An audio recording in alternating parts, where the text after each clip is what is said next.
Okay, so we took our measurements, we wrote them down on our customer sheet, and I have my little traveling bag here.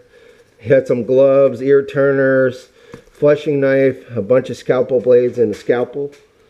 Going to put a brand new Haval 22 on scalpel blade. That's what I prefer to use.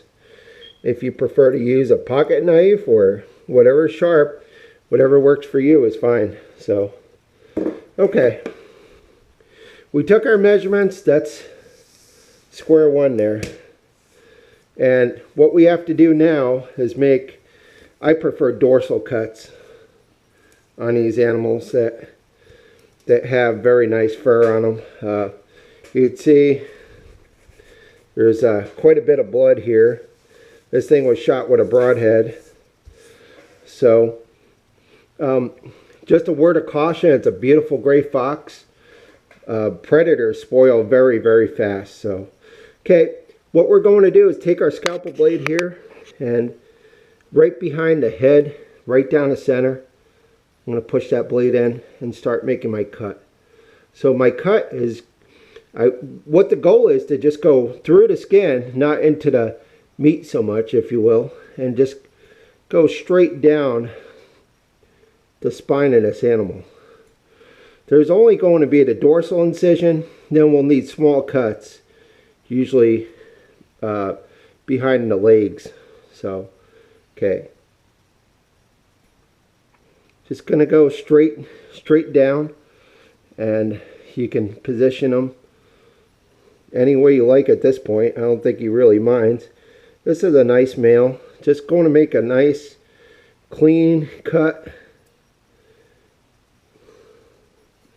Definitely smells like a fox. Okay. Right down the back. All the way down the back to the base of the tail. So I usually make my cuts like this. A couple inches at a time. Very, very sharp scalpel blade, so take your time. Take your time, but like my instructor years ago, say take your time, just hurry the hell up. Thank you, Paul. Okay, so we're making our cut a couple more inches here till we get to the base of the tail, okay, which is about there. I think we got about an inch to go. Okay, there we go. There's the base of the tail. Okay, so this is going to initiate our cut. You can see it's all the way opened up here. Now, to me, the best tool to use, the best knife to use is actually no knife as far as skinning goes. And what I mean by that is try to use your hands as much as possible here. There's going to be some fascia and meat that you need to cut through. But your goal is to get this thing either working on right away, as far as fleshing, salting, or make your measurements and all that, and skin them out and get them in the freezer right away. Predators spoil super fast. So, okay. Again, this was shot with a bow, so you can see there's a big broadhead hole there in the back. Trying not to use the scalpel too much, but I just want to cut through that fascia that holds this skin, here to the meat of the animal, if you will. So, okay. So you can see this one side here.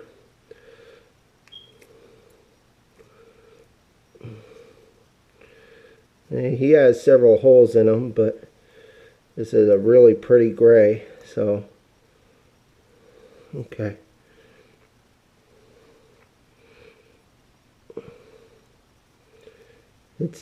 This thing was shot in the evening and been outside. It's still, the meat is very cold, So it was in the 20s, I believe, last night. Okay.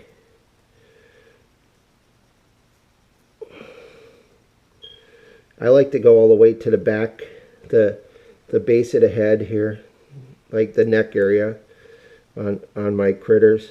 Some people will just go to the shoulders. The goal really is to make as few incisions as possible. I see that most of the time, if you do that short incision there on a fox or whatever you have, that 9 times out of 10 you have to wind up cutting them further anyways. So okay,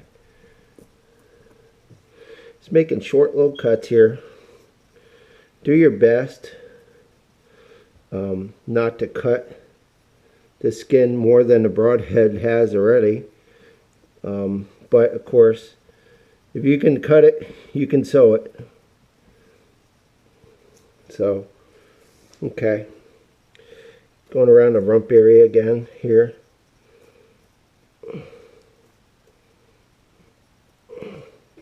Now if I was going to flush this out right away, I would have my bag of salt or a big cup of salt here, and as I'm skinning, I would sprinkle salt all over this thing.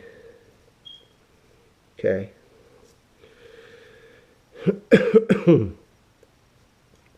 This fox is going to be that life-size mount, and it's very important to get him in the freezer right away. So okay, I'm just going to keep skinning around the belly here, and we'll catch up to you in a few minutes and show you our next part.